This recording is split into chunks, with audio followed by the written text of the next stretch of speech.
Y en los últimos tiempos incorporamos una más, que es el cambio climático. Posta, es el cambio climático. No tenemos, en muchos casos, idea de qué significa en verdad el cambio climático. Y por ahí pensamos que es toda una disertación de 2 horas 20 que hay que hacer con mapas y expertos científicos en contarnos qué sucede con el tiempo.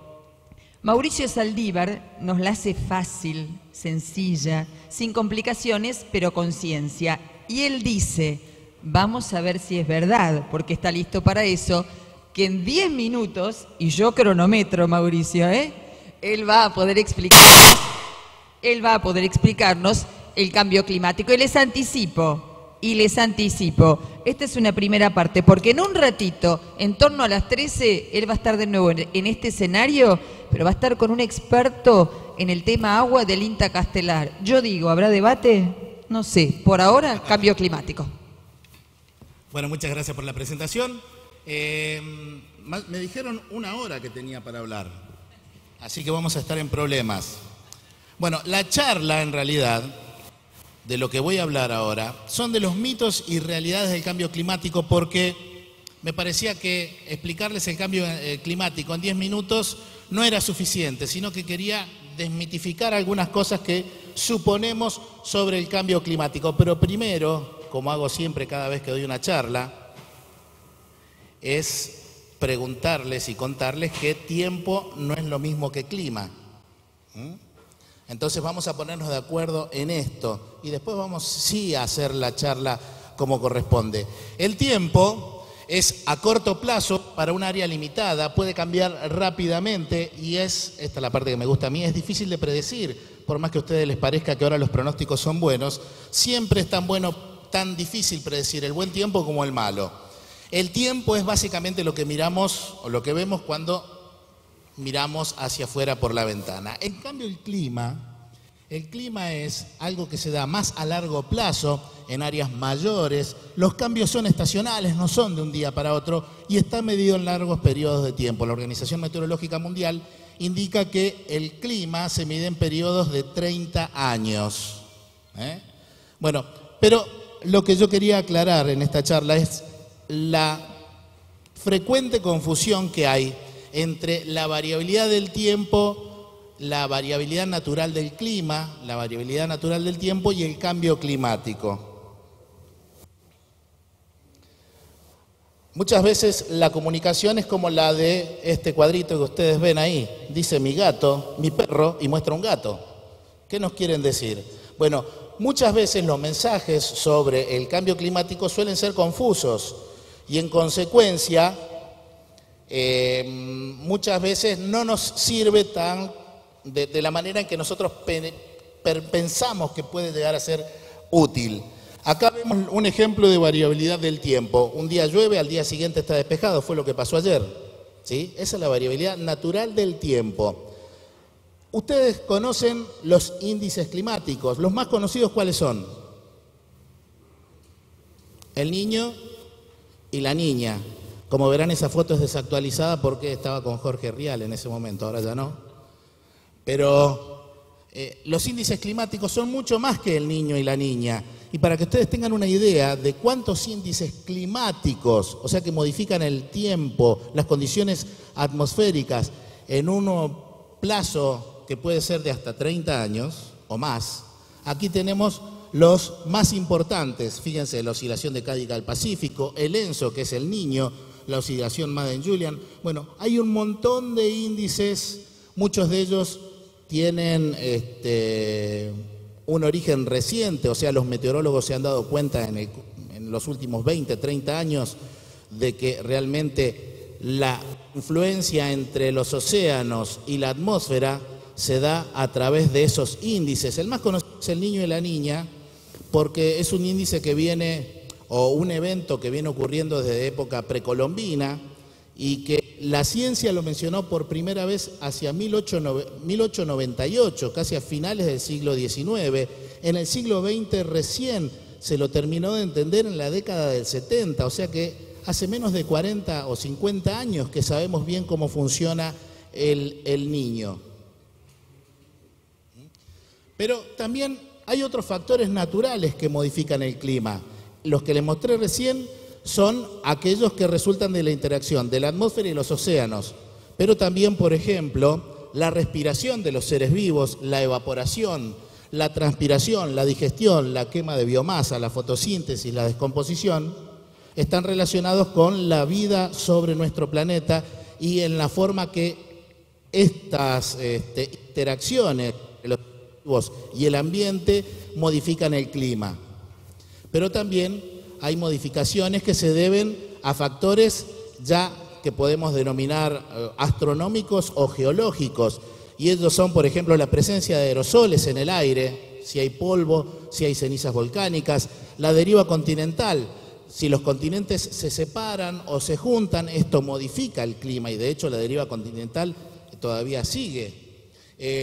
Otro de los factores que modifican el clima es la actividad volcánica, a veces enfriando la atmósfera, a veces lanzando dióxido de carbono a la atmósfera, pero la emisión de dióxido de carbono a la atmósfera por las erupciones volcánicas es de apenas del 2% de la emisión de dióxido de carbono que produce el hombre, o sea que en cuanto al calentamiento global es escasa la influencia. Las corrientes oceánicas, la radiación solar, las variaciones orbitales y las variaciones del campo magnético. Y aquí vemos tres de los factores que están relacionados con la variación del eje terrestre. Si el eje terrestre está más o menos inclinado, que esto ha tenido variaciones a lo largo de la historia de los 4.500 millones de años de nuestro planeta, ha influido en la modificación del clima, la excentricidad de la órbita terrestre y también esa oscilación que tiene sobre el eje nuestro planeta. Todo eso modifica el clima. En eso no podemos influir, pero el principal modificador de las condiciones del clima es la actividad humana, y esto se da a través del uso del suelo, lo conocen bien ustedes. Si hay deforestación, se elimina un elemento que atrapa el CO2, libera oxígeno, pero a su vez esa superficie deforestada hace que la luz del sol se refleje más hacia el espacio, en consecuencia puede contribuir a enfriar, no solo a calentar. El uso del agua, el ser humano está modificando el uso del agua, el cambio climático está modificando el ciclo del agua, pero también nosotros, por el uso que le damos al agua, hemos construido 48.000 represas en todo el planeta, grandes represas. Hemos secado la mitad de los humedales en el planeta, la mitad de los humedales, y los ríos subterráneos, como el Puelche, de esos se han secado en el planeta. Hay 2.500 millones de personas en el mundo que están bajo riesgo hídrico por haber secado los cursos de aguas subterráneas. Y el principal es el uso de combustible fósil, ¿sí? El uso de basar nuestra energía y nuestra economía en el uso de carbón y petróleo, emitiendo impresionantes cantidades de dióxido de carbono a la atmósfera, están haciendo que nuestro planeta lentamente se caliente.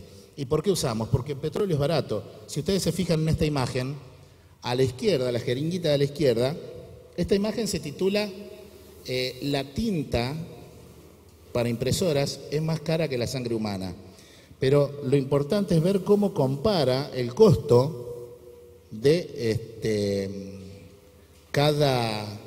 algunos líquidos disponibles en nuestro planeta, y a igual cantidad de petróleo crudo es más barato que el agua embotellada.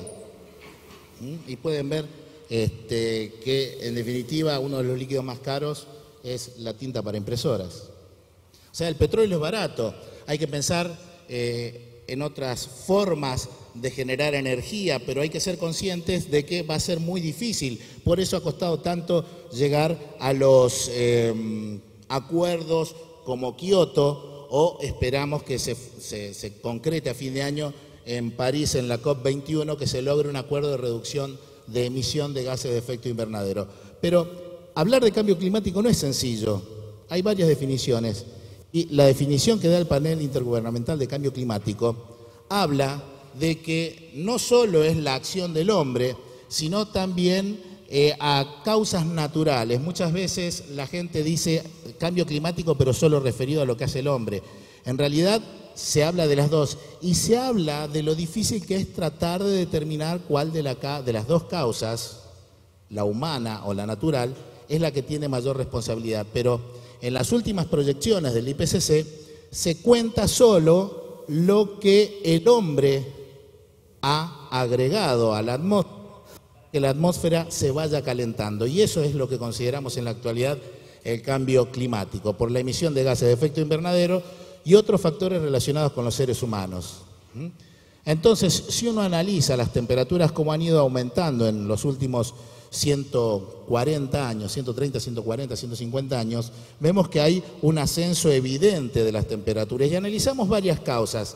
La primera, veíamos que el sol podía ser una de las causas, pero ustedes ven en la línea inferior, la amarilla, es la actividad solar. Los ciclos solares duran alrededor de 12 años, en los cuales tiene mayor o menor actividad.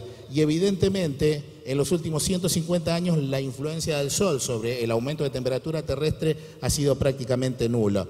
Lo mismo de la órbita terrestre. Las variaciones de la órbita terrestre son de decenas de milenios, ¿sí? Y en un periodo de 200 años no justifica precisamente este aumento de temperatura. Lo que ven en celeste es cómo varió la órbita terrestre y en negro es la temperatura. La deforestación, yo les decía que en líneas generales lo que produce es un enfriamiento del planeta y se ve reflejado en la curva inferior, o sea que tampoco influye en la temperatura. La actividad volcánica a veces enfría nuestro planeta. 1816 fue un año conocido como el año sin verano, año de gran hambruna, en que Napoleón perdió en Waterloo contra el general Invierno. Fue un año al que murió muchísima gente por alimentos, inclusive un año en el que se generaron vehículos que trataron de suplir a los animales porque no había alimentos para los animales, morían. Entonces, en ese año se generaron los prototipos de lo que fueron las bicicletas luego. Y también en ese año fue la creación de Frankenstein, porque varios escritores ingleses se reunieron en un lugar para pasar el invierno que era totalmente desapacible y para entretenerse, porque no podían salir al aire, se dedicaron a contar historias fantásticas entre ellos. Bueno, Frankenstein se lo debemos a Chile, que estaba reunida con varios escritores allí en Italia, en un lugar de veraneo. Así que la actividad volcánica lo que hace generalmente es enfriar la atmósfera, no calentarla. Y evidentemente los gases de efecto invernadero, lo que vemos ahí, está casi copiando el ascenso de temperatura, la influencia de temperatura de los gases de efecto invernadero. La temperatura es evidente de acuerdo a esto. Y lo destacable es que por casi 800.000 años el dióxido de carbono nunca había superado las 300 partes por millón. Hoy estamos en 396 partes por millón y esta tendencia es ascendente. Cuanto más dióxido de carbono la atmósfera tiene, más retiene la temperatura. De hecho, Venus, un planeta que está más o menos a la misma distancia del Sol que la Tierra, tiene un 97% de su atmósfera compuesta por dióxido de carbono. La temperatura media de Venus es de 425, 430 grados Celsius. Nosotros tenemos un 0.003% de dióxido de carbono en la atmósfera y esto hace que la temperatura media del planeta sea de 15 grados en este momento. Los indicadores de un mundo más cálido los tienen ahí, no hace falta que se los cuente, particularmente la menor cantidad de glaciares, el aumento de la temperatura, la disminución de superficie de hielo en los polos, el aumento de la temperatura del mar y el aumento del nivel del mar son los indicadores más claros de que estamos entrando en un mundo, en un planeta o en una era más cálida. Y ahora quiero que cierren los ojos por un momento y se imaginen un tambor de 200 litros. ¿Sí?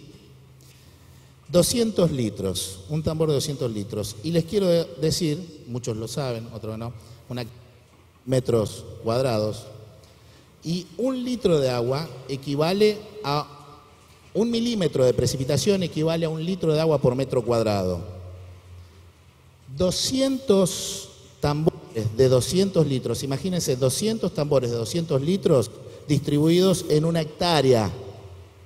Eso es la cantidad total de lluvia que cayó por hectárea en los primeros días del mes de agosto y que fueron y dieron como consecuencia la inundación del río Salado, el crecimiento del río Salado, y ven una secuencia de imágenes como lo más oscuro es agua, y fíjense cómo ha avanzado el agua sobre las superficies que antes no estaban cubiertas por agua.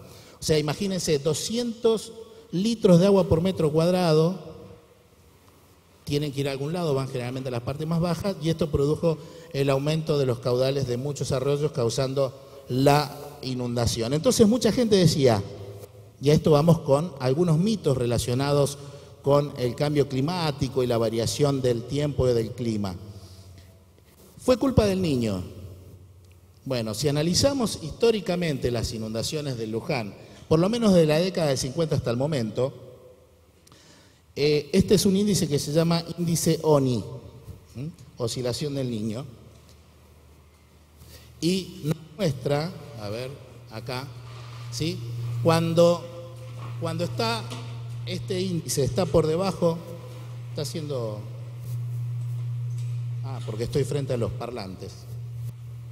Es complicado explicarles. Pero cuando estamos por debajo del cero, es un evento niña. Cuando estamos por encima del cero, es un evento niño. Cuanto más fuerte, ¿sí? Cuanto más alto es el evento niño, es más intenso. Fíjense, acá tienen el del 72, 73, 82, 83 y 97, 98, los tres niños más fuertes desde la década del 50. Y analizamos las inundaciones del 67, la del 85, la del 2012, la de octubre y noviembre de 2014. Y fíjense, todas coinciden en años niña, o sea que el niño tiene poca influencia en realidad en esto. Esto nos permite imaginarnos que en realidad tiene más influencia la variación natural del tiempo y del clima que eventos climáticos de largo plazo, como es el Niño. El cambio climático y las inundaciones en Luján, también decíamos, escuchamos decir, el cambio climático es el responsable de las inundaciones. Yo solo saqué esta tapa de diario porque es la más antigua que encontré, es del año 67, 16 muertos, 25 desaparecidos, 23.000 evacuados. Y las primeras inundaciones en Luján se remontan a su historia. En el año 1850, el gobierno de la provincia de Buenos Aires, en aquel momento el gobierno de Buenos Aires, otorgó la concesión de la navegación del río Salado a través de vapores desde la ciudad de Buenos Aires hasta Chascomús. El Salado era navegable como con esas barcazas, ¿vieron las del río Mississippi? Esos vapores, bueno, era desde la ciudad de Buenos Aires hasta Chascomús se podía ir por vapor. Estaba en esa época en un ciclo húmedo la provincia. O sea que las variaciones no están relacionadas, o las inundaciones en este caso, no están relacionadas con el cambio climático especialmente. ¿Y qué pasa? Muchas veces se comunica mal sobre el cambio climático, porque es un tema complejo. Yo les hablaba recién que el mismo panel de cambio climático, intergubernamental de cambio climático, dice que es algo difícil de explicar, pero que se está dedicando más a la relación del aumento de las temperaturas con la actividad humana que con los otros factores que también hay que considerar. Los otros factores me refiero a la actividad geológica o a la actividad astronómica. También acá se emplean dos factores que no solo se utilizan para comunicar el cambio climático, sino también para comunicar el riesgo de tormentas o el riesgo de algún evento severo. Uno es apelar a la teoría del osito polar versus la teoría de los pesos. La teoría del osito polar es apelar a la sensibilidad. ¿Cómo vamos? Bueno, apelar a la sensibilidad con imágenes de estas características. Pero a un político yo no le puedo decir esto porque el político lo que quiere ver es resultados económicos, ¿sí? Los tomadores de decisión básicamente no basan sus decisiones en la emoción, sino en los resultados. Y acá vemos un científico explicándole a la audiencia, diciéndole que el cambio climático amenaza nuestra existencia, nadie de bolilla, están todos durmiendo. Pero cuando escribió que amenazaba nuestra economía, ya el auditorio le prestó más atención. Esas son las dificultades para transmitir lo del cambio climático y se aplica a un montón de otras cosas. Lo que vemos también es la tendencia a la catástrofe. Hay una tendencia generalizada a transmitir los pronósticos meteorológicos, a transmitir los pronósticos climáticos, haciendo uso de imágenes que están relacionadas con un aumento terrible del nivel del mar y a la extinción de las especies. Y aquí volvemos al osito. Pero en realidad lo que nos tiene que... Las especies se extinguen todo el tiempo, nos guste o no. Ha habido extinción de especies a lo largo de la historia del planeta. Muchas relacionadas con la aparición del hombre y en otros casos no. Pero la que nos tiene que preocupar en realidad es la especie humana. Y ahí nos tenemos que focalizar. Preocuparnos más por nosotros y no por lo que le puede pasar. No que no hay que hacerlo, pero hay que focalizarse más en lo que le puede pasar a la raza humana con todo esto. Por otra parte, está lo que les decía de la confusión entre la variabilidad climática y el cambio climático. Y en estos días hemos tenido un montón de ejemplos. Me tocó de cerca porque yo trabajo para una radio LT8 de Rosario y a la mañana me dicen, che, mirá, en el diario salió que la ciudad de Rosario se está preparando para las tormentas más fuertes de los últimos 50 años. ¿De dónde sacaron eso? Bueno, entonces yo elegantemente, para no ser demasiado chocante, dije, es un poco arriesgado. Tendría que haber dicho otra cosa. Pero evidentemente acá no hubo un asesoramiento correcto para decir, porque esto estaba relacionado con el evento niño.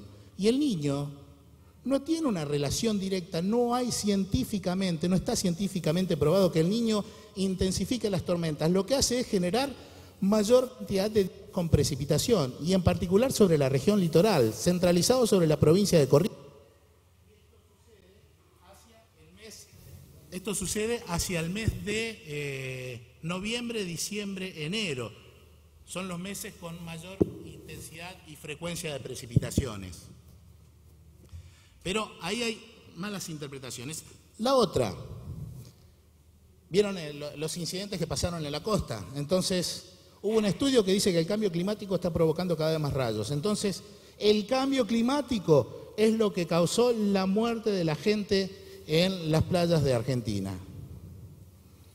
El estudio, y es una mala interpretación también de la prensa y de los tomadores de decisión, que le echaron la culpa al cambio climático. El estudio lo que dice es que cada grado de temperatura que aumente la temperatura del planeta por el cambio climático aumenta un 12,5%, un 12% la frecuencia de rayos. En 100 años ha aumentado 0,85, o sea que tenemos, si había una frecuencia de 100 rayos, ahora tenemos 110 rayos en 100 años. ¿A ustedes les parece que es suficiente esos 10 rayos de más? Les estoy hablando en cifras hipotéticas, ¿no? Para que haya tantas víctimas fatales. Ahí hay otra cosa. O sea, el cambio climático puede provocar un aumento de un 25% en la intensidad de los rayos si a fin de siglo llegamos a los 2 grados de aumento de temperatura. Y también hemos visto que, por ejemplo, en Misiones se ha alertado por tormentas fuertes y posibilidad de tornados en las próximas semanas en Misiones debido al evento Niño. A muchos meteorólogos esto nos vuelve loco porque transmitir mal el conocimiento significa que cualquier cosa tiene la culpa y en definitiva hay un descreimiento general de la ciencia ambiental, de la ciencia meteorológica, de la ciencia atmosférica. Y debemos apelar a la responsabilidad individual y colectiva, con medidas como esta de volverse más sostenibles. Esto está bien, pero también en la participación de la política. Muchas veces pensamos que la responsabilidad es de otros y no nos preocupamos, pero lo importante, como dice ese cartel, es cambiar las políticas, no el clima. Pero no es tan fácil, no es tan fácil. Y lo que sí tiene mucho que ver es una adecuada gestión del riesgo. Quiero mostrarles esta imagen. Estas son la cantidad de desastres reportados entre 1900 y 2014. Ustedes ven que ha habido un aumento exponencial desde la década del 50, más evidente desde el 70. Esto no lo explica el cambio climático.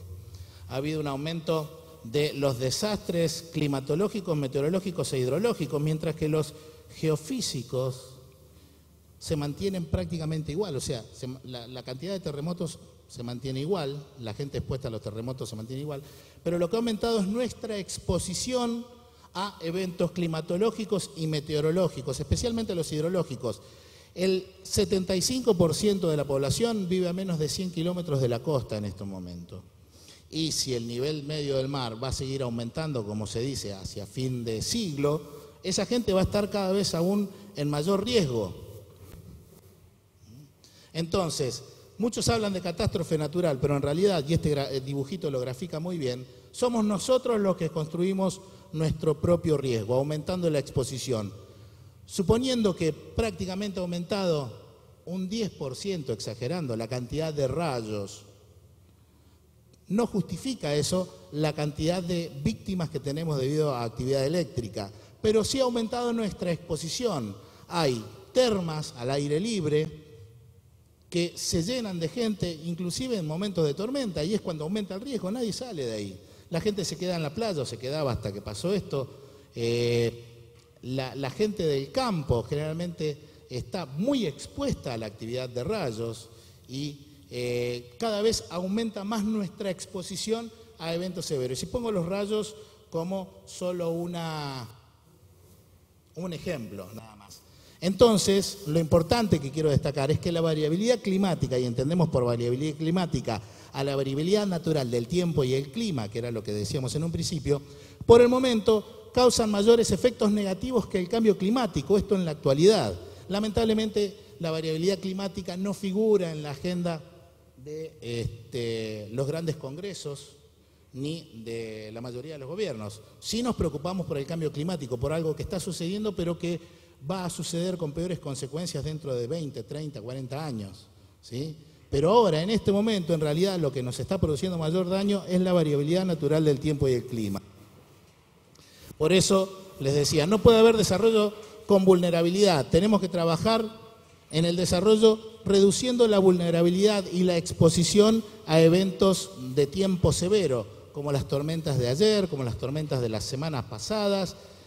En eso tenemos que trabajar más, sin descuidar el trabajo sobre lo que es el cambio climático, donde tenemos que poner ahí especialmente énfasis en la adaptación al nuevo escenario climático que se presenta en el futuro. Por eso decimos que ahora estamos a tiempo, porque podemos trabajar para que dentro de 30 años, cuando el cambio climático se comience a manifestar más violentamente aún, estemos preparados, y también trabajar en una gestión integral del riesgo de desastres. Básicamente es ese el concepto que les quería transmitir hoy. Y ahora, ¿por qué nos debemos preocupar por el cambio climático? Y con esto cierro. Yo no digo que no hay que preocuparse, pero hay cosas en las que debemos actuar ya, y otras porque los efectos los estamos teniendo ya, y otras en las cuales los efectos los vamos a ir teniendo en forma un poco gradual, pero igual van a ser serios. Entonces, ¿por qué nos debemos preocupar por el cambio climático? Son 3 puntos. El primero, porque este cambio climático está producido por el hombre. La ciencia ha demostrado, particularmente el 97% de los papers publicados en 10 años indican que el hombre es el que causa este cambio climático a través de la emisión de gases de efecto invernadero. El 97% de los científicos dicen lo mismo. Hay estudios que reafirman esto. Entonces, el cambio climático es responsabilidad nuestra, no es una causa natural. El segundo motivo por el cual nos debe preocupar es de que la temperatura pronosticada para el 2100 puede ser de entre 2 y casi 5 grados. Y ustedes me dicen, bueno, 2 grados, ayer teníamos 22 y hoy tenemos 20 grados, 2 grados no es nada. Pero esto es la variación de día a día. La temperatura media del planeta, ahora yo les contaba, que es de 15 grados Celsius. Mucha gente no tiene idea cuál temperatura era la que tenía nuestro planeta cuando estaba Scrat, cuando se congeló todo el planeta, cuando estaba Manny, Diego y toda su pandilla y se derritieron los polos. ¿Qué temperatura se imaginan que había en el planeta? Si ahora tenemos 15 grados como temperatura media, ¿Qué temperatura se imaginan que había en el planeta cuando se congeló todo el globo terrestre? Arriesgan un número. 0 grados. ¿Cuánto? 13 grados. Y cuando se derritieron los polos, ¿qué temperatura se imaginan que había si ahora hay 15 grados? 30, 20, 10. Bueno, les cuento.